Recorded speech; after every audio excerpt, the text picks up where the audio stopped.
6:53, qué gusto volver a conversar con Yorelis Acosta, psicóloga social y clínica. Qué bueno verte siempre, Yorelis. Nos pasó el domingo pasado, coincidimos con la develación de la imagen del Principito en el Parque Vizcaya y tenerte en el programa siempre es un lujo. Buenos días, bienvenida. Hola, ¿cómo estás? Muy buenos días para ti y para toda tu audiencia. Un gusto, Eduardo. Mira, Yorelis, el punto de agenda es cómo manejar la ansiedad de los adolescentes, pero en esto, los no adolescentes, te lo aseguro por mi caso y sé que mucha gente se identifica conmigo, también estamos viviendo mucha ansiedad. Eso es una realidad, ¿verdad? Bueno, para mí es la segunda pandemia, Eduardo. La Mm. pandemia de la ansiedad porque es mundial y en todas las etapas de la vida te puedes tropezar con ansiedad y sus múltiples síntomas. Y lo que sorprende es cómo las personas se acostumbran a vivir con la ansiedad, van desarrollando estos mecanismos de sobreacción, porque el que vive con ansiedad todo el tiempo está sobreexigido, trabaja más de la cuenta y además la ansiedad constante o el estrés prolongado también tiene efectos terribles en la salud y en la vida general. Tener ansiedad es difícil, pero además vivir con una persona ansiosa es también muy complicado.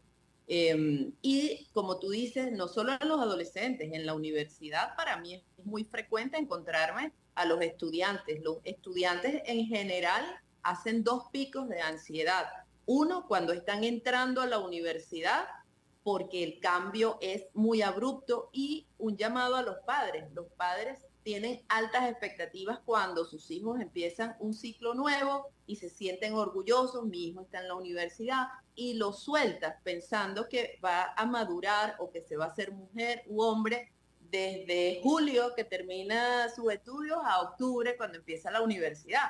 Y resulta que para un joven o una joven, oye, mi mamá espera o mi papá que yo sea un genio en la universidad y tengo miedos de enfrentar esa etapa nueva, esos cambios. Algunos chamos lo hacen solos, pero la mayoría va a necesitar acompañamiento. De hecho, las universidades tienen algunos servicios de apoyo a los estudiantes y lo que más abordan es esos cambios y esa ansiedad que genera la universidad.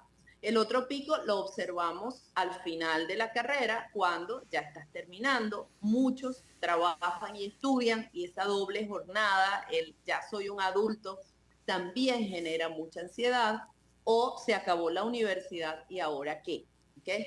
Pero si nos vamos al otro extremo, los niños también tienen ansiedad. Los niños nos están llegando a consultas cada vez más pequeños, pero incluso desde pequeñito, a eso de los 6 y 8 meses, ya la literatura psicológica describe la ansiedad por separación. Es normal cuando el niño está solo en el ambiente familiar y luego tú lo llevas afuera del hogar o lo vas a dejar ya en una guardería. Ese no veo mi espacio conocido, no veo a mis padres, genera también cambios del comportamiento, que en ese caso lo que vamos a observar es irritabilidad, mucho llanto, incomodidad y miedo. Todo lo que estás diciendo, Yorelis, amigos, Yorelis Acosta es psicóloga social y clínica, aplica en gran medida al interés de lo que puede estar ocurriendo a los adolescentes, incluso hablaste de los niños y como yo decía al comienzo también nos interesa el resto de los niveles de edad. ¿Cómo se devuelve o cómo puede uno regresarse de estas situaciones? Porque tú estás hablando y yo pienso en la palabra desequilibrio, ¿no? Fíjate que hablas de la importancia de descansar, porque estás hablando de una sobreexigencia de todo tipo, tanto mental como física, me imagino. Sí, sí, sí, claro. Y lo otro, Eduardo, es que además lo comentamos en todos los espacios. Yo soy ansioso, yo tengo ansiedad, ando con ansiedad, es normal, ¿no? Y en tu gremio también, que me ha tocado trabajar en un proyecto muy especial para el bienestar y la salud mental del periodista, porque además el periodista, como otras profesiones, te enfrentas, sobre todo el que está en calle, el que está haciendo reportajes, la noticia generalmente es una noticia negativa y estás procesando todo el tiempo noticias negativas. El contexto venezolano, además, particularmente, hay unos indicadores de pérdida de salud social que están dadas también por los encuentros y la conversación siempre en negativo, el catastrofismo que te impide entonces ver algunas opciones positivas. Fíjate que no asociamos la ansiedad con síntomas cognitivos. Generalmente la asociamos con no puedo dormir, tengo pensamiento acelerado, tengo taquicardia, me duele el pecho, no puedo respirar. Son síntomas físicos, pero la ansiedad tiene síntomas cognitivos y en los profesionales es muy frecuente los bloqueos mentales. Mira, no sé qué escribir, no tengo ideas, se me olvidó, me quedé en un examen en blanco. Son síntomas también de ansiedad, pero lo más grave es el pensamiento anticipatorio negativo. Es decir, o sea, te empiezas a preocupar desde hoy por algo que tienes que hacer más adelante, siempre imaginando el peor escenario. Eso pasa también en los más jóvenes, en los niños y adolescentes, que cuando tienen un examen, ¿verdad? Piensan que van a salir mal, se me va a olvidar.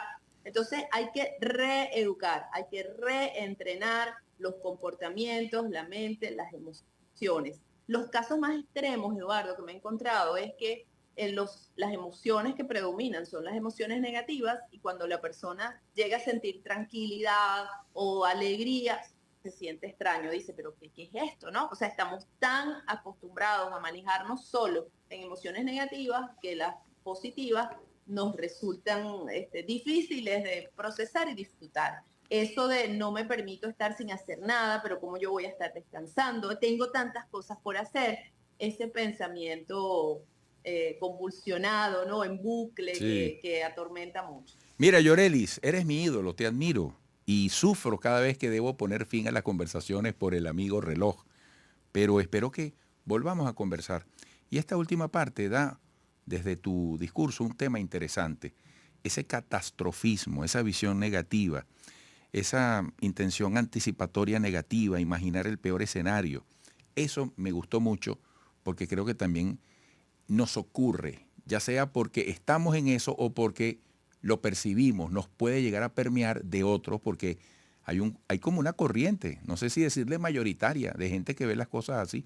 Entonces, me No, y parece... también, disculpa, hay elementos teóricos que lo sustentan. El sesgo negativo, el procesar información negativa, es que el pensamiento de los 80.000 pensamientos que tenemos al día, un 70% son negativos. Por tanto, eso ya te entúa la percepción y tienes que reentrenar para cambiar la fórmula. También la podemos cambiar, también podemos vivir en positivo e imaginarnos que van a pasar cosas buenas. Claro, sin que por eso te digan come flor. Bueno, Yorelis, un gusto. Espero que pronto volvamos a conversar, por favor. Te queremos tener de nuevo por acá. Un gran abrazo. Gracias, con muchísimo gusto. Yorelis Acosta, psicóloga social y clínica. Qué bueno, ¿no? Regresaremos.